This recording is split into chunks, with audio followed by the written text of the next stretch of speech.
ప్రస్తుతం అంతర్జాతీయ క్రికెట్ మ్యాచ్లు ఇండియా ఆడకపోయినా అసలైన క్రికెట్ మజాను డొమెస్టిక్ క్రికెట్ అందిస్తోంది. ఇక సోమవారం రోజున విజయ్ హజారే ట్రోఫీలో జరిగిన రచ్చ చూస్తే మైండ్ బ్లాక్ అవ్వాల్సిందే. లోకల్ కుర్రాళ్ళు ఆడిన తీరు చూస్తుంటే భారత క్రికెట్ భవిష్యత్తు బంగారం కాదు వజ్రం అనిపిస్తోంది. ముఖ్యంగా ఈరోజు ధ్రువ్ జురేల్ ఆడిన ఆట గమనించాక రిషబ్ పంత్, ఇషాన్ కిషన్లకు గట్టి పోటీ తప్పదు అనిపించింది.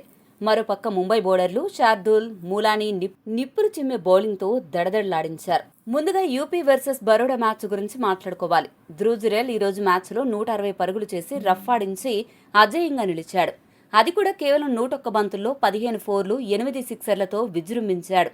ముఖ్యంగా సెంచరీ తర్వాత విలయతాండవం సృష్టించాడు. సెంచరీ చేశాక 160కి వెళ్లడానికి మనోడు తీసుకున్నది కేవలం 19 బంతులు. దీంతో బరోడా బౌలర్లు బాల్ ఎక్కడ వేయాలో తెలియక తలలు పట్టుకున్నారు. ముఖ్యంగా రసిక్ సలాం అనే బౌలర్నైతే ఉతికి ఆరేశాడు. ఒకే ఓవర్లో 5 సిక్సర్లు కొట్టాడంటే జురేల్ 3 ఏ రేంజ్లో ఉందో అర్థం చేసుకోండి. ఈ ఇన్నింగ్స్తో సెలెక్టర్స్కి ఒక గట్టి మెసేజ్ ఇచ్చాడు. నేను టెస్ట్లకి కాదు, వన్డేలకి కూడా రెడీ అని. యూపీ స్కోరు 369 దాటించి ఒంటి చేత్తో మ్యాచ్ని మలుపు తిప్పాడు. ఇక జైపూర్లో ముంబై వర్సెస్ ఛత్తీస్గఢ్ మ్యాచ్ జరిగింది. అక్కడ మన లార్డ్ శార్దుల్ ఠాకూర్ దిగాడు.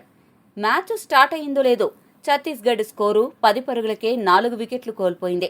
శార్దుల్ బౌలింగ్ స్పెల్ చూస్తుంటే గల్లీ క్రికెట్లో సీనియర్ అన్నయ్య వచ్చి పిల్లల వికెట్లు తీసినట్టుంది. శార్దుల్ దెబ్బకు టాప్ ఆర్డర్ మొత్తం పెవిలియన్కి క్యూ కట్టింది. ఇక మిగిలిన పనిని షామ్స్ ములానీ పూర్తి చేశాడు. తన స్పిన్ మ్యాజిక్తో ఏకంగా 5 వికెట్లు పడగొట్టాడు. వీరిద్దరి దెబ్బకి ఛత్తీస్గఢ్ 142 పరుగులకే కుప్పకూలిపోయింది.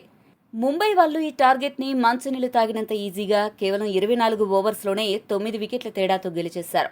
ముంబై బౌలింగ్ చూస్తుంటే ఈసారి కప్పు కొట్టేలాగే ఉన్నారు. ఈ రోజు కేవలం జురేల్ మాత్రమే కాదు, ఇంకా చాలా మంది బ్యాటర్లు తమ ప్రతాపం చూపించారు. బెంగాల్ కుర్రాడు అభిషేక్ పోరెల్ చండీగఢ్ మీద విరుచుకుపడ్డాడు. 84 బంతుల్లో 106 పరుగులు చేశాడు. బెంగాల్ని గెలిపించడంలో కీ రోల్ ప్లే చేశాడు. ఇక అదే మ్యాచ్లో చండీగఢ్ కెప్టెన్ మనన్ వోహ్రా కూడా సెంచరీ కొట్టాడు. ఓల్డ్ ఈజ్ గోల్డ్ అని నిరూపిస్తూ 111 బంతుల్లో 100 పరుగులు చేసి తానింకా రేసులో ఉన్నానని చెప్పాడు. కానీ పాపం వాళ్ళ టీం ఓడిపోయింది. మరోవైపు ఢిల్లీ వర్సెస్ సౌరాష్ట్ర మ్యాచ్లో విశ్వరాజ్ జడేజా 113 పరుగులు బాదాడు. ఢిల్లీ బౌలర్లను అలసిపోయేలా చేసి సౌరాష్ట్రకి 321 పరుగుల భారీ స్కోరు అందించాడు. ఇక ఢిల్లీ జట్టు 321 చేజ్ చేస్తున్నప్పుడు అందరూ రిషబ్ పంత్ వైపు చూశారు.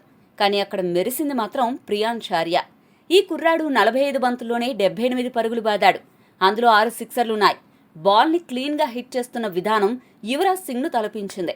పంత్ మాత్రం 22 పరుగులు మాత్రమే చేసి మళ్లీ ఫెయిల్ అయ్యాడు. ఈ మధ్యకాలంలో పంత్ వరుసగా ఫెయిల్ అవుతున్నాడు.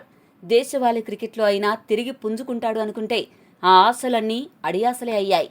అలా విజయ్ హజారే ట్రోఫీ రసవత్రంగా సాగుతోంది. మరి ఈ పోర్లో చివరికి కప్పు ఎవరిని వరిస్తుందో వేచి చూడాలి.